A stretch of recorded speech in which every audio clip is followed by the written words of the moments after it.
Welcome back दोस्तों, कैसे हैं आप सभी का स्वागत है ड्रामा हिंदी 1551 में। यन वे टाइम याद कर रही होती है जब वे और जेजिया एक साथ बहुत खुश थे और यन अपने आप को समझा ली होती है कि वे जियान है, जेजिया नहीं। और इधर जियान यन के फादर का बात याद कर रहे होते हैं कि यन के फादर ने उनसे कहा था कि वे उनकी एक लौती बेटी हैं, तो वे उससे प्रॉमिस लेते हैं कि वे उनका हमेशा ध्यान रखेंगे और हर डेंजर और हर खतरे से उन्हें बचा कर रखेंगे। और उस ब्लास्ट के बाद जेजिया जिंदा थे और अब प्रेजेंट में जियान जो जेजिया वे अपने आप से ही बोल रहे होते हैं कि वे अपना असलियत अभी यन को नहीं बता सकते हैं, क्योंकि अगर उन्होंने बता दिया तो यन खतरे में पड़ सकती है और उन्हें खतरे से दूर रखने के लिए उन्हें ये सब करना होगा। तो दोस्तों, अब हमें तो पता है कि वे जियान नहीं जेजिया ही हैं असल में, तो हम लोग आगे से जेजिया ही बोलेंगे। और अब घर पर बार बार यन को यही लग रहा होता है कि वे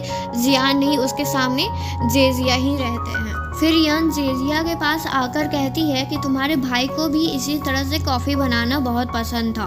फिर यन जेजिया को एक फ़ाइल देती हैं कि वे यहाँ इस तरह अगर घर पर रहेंगे तो उन्हें उनका रूल फॉलो करना होगा। फिर जेजिया उस पर साइन करने ही वाले होते हैं, पर यन उन्हें रोकती है और बोलती है पहले पढ़ तो लो, फिर उसके बाद साइन करना। फिर जेजिया कहते हैं कौन सा एक टेम्पोररी बॉय गार्ड के साथ ऐसा ट्रिक करेगा, उसे फंसाएगा, और वे साइन कर देते हैं और कहते हैं तुमको केयरफुल रहना चाहिए उन लोगों से जो तुम्हारे आसपास से रहते हैं। तब यन कहती है तुम गुचैंग के बारे में बात कर रहे हो ना, तुम चिंता मत करो, वे मुझे कभी धोखा नहीं देगा, पर अगर वे तुम हो तो मुझे तो शायद शक है कि तुम ऐसा काम कर सकते हो। तब जेजिया कहते हैं मुझे तो लगता था कि तुम मेरे भाई को अच्छे से जानती हो। तब यन कहती है क्योंकि वे तुम्हारे भाई हैं ना, तुमको सब कुछ बता दिया होगा। फिर वे दोनों चू फैमिली के घर आते हैं, मतलब जेजिया के घर ही आते हैं। फिर जेजिया कहते हैं मैं आता हूँ अभी कुछ लेकर, मेरी छोटी बहन के लिए, उसको केक बहुत पसंद है ना, अगर मैं उसके लिए कुछ नहीं लेके गया तो वो गुस्सा करेगी, तुम अंदर जाओ और मैं आता हूँ। फिर अंदर चूसी कहती है आप यहाँ पर क्यों आई हैं, कहीं आप मेरे बारे में कंप्लेन करने तो नहीं आई है मेरी मॉम से। तो मॉम कहती हैं ऐसे बिहेव करते हैं अपनी सिस्टर इन लॉ के साथ, तुम अपना बिहेवियर धीरे धीरे भूलते जा रही हो, माफ़ी मांगो अभी इनसे। फिर सुई कहती है मैं इनसे क्यों माफ़ी मांगूँ, मैं इनसे कभी माफ़ी नहीं मांगूंगी, ये हमारी बस प्रॉपर्टी लूटने आई हैं, आपको समझ में नहीं आ रहा है, आपको तो इनसे जल्द से जल्द छुटकारा पा लेना चाहिए। और फिर वे यन को कहती हैं तुम सुन लो, ऐसा कुछ भी पॉसिबल नहीं है, मैं तुम्हें ऐसा कुछ भी करने से हमेशा रोक सकती हूँ, तुम मुझे कमज़ोर मत समझो, और मॉम आप इससे बस दूर रहिए। पर यन मॉम को सिन को डांटने से मना कर रही होती हैं कि वे अभी छोटी है तो वे अभी समझ नहीं पा रही है।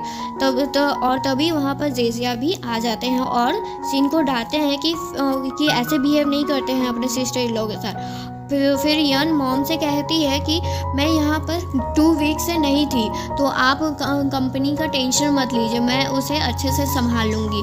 मॉम कहती हैं हाँ मैं जानती हूँ, मुझे तुम पर पूरा बिलीव है कि तुम इसको बहुत अच्छे से हैंडल कर लोगी, पर मैं तुम्हारे बारे में टेंशन लेती रहती हूँ कि तुमको अब इतना टाइम से तुम अकेली हो, अब तुमको अपनी दूसरी शादी कर लेनी चाहिए, जो तुमको पसंद हो तुम कहो, मैं उसे तुम्हारी शादी करवा दूँगी।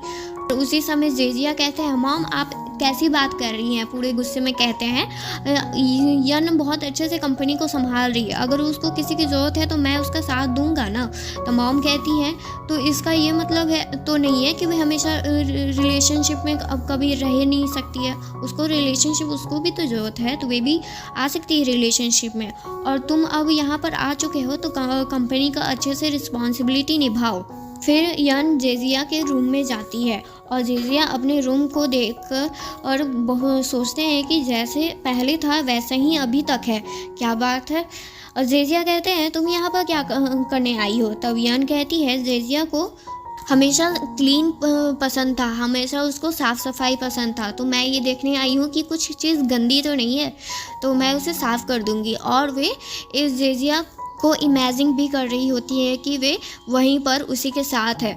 फिर यन जेजिया के को एक पजल देते हैं कि ताकि वे जो फाइल ढूंढने आई है वहाँ पर वे ढूंढ सके। जेजिया कहते हैं तुम्हारा भाई के साथ फर्स्ट एनकाउंटर और फर्स्ट किस, इन दोनों को अच्छे से समझो, फिर तुमको शायद तुम्हारी फाइल मिल जाएगी। और इधर चैंग उसी आदमी को एक फाइल फोल्डर दे रहे होते हैं जिन्होंने यन के रूम में जहरीली धुआं छोड़ी थी।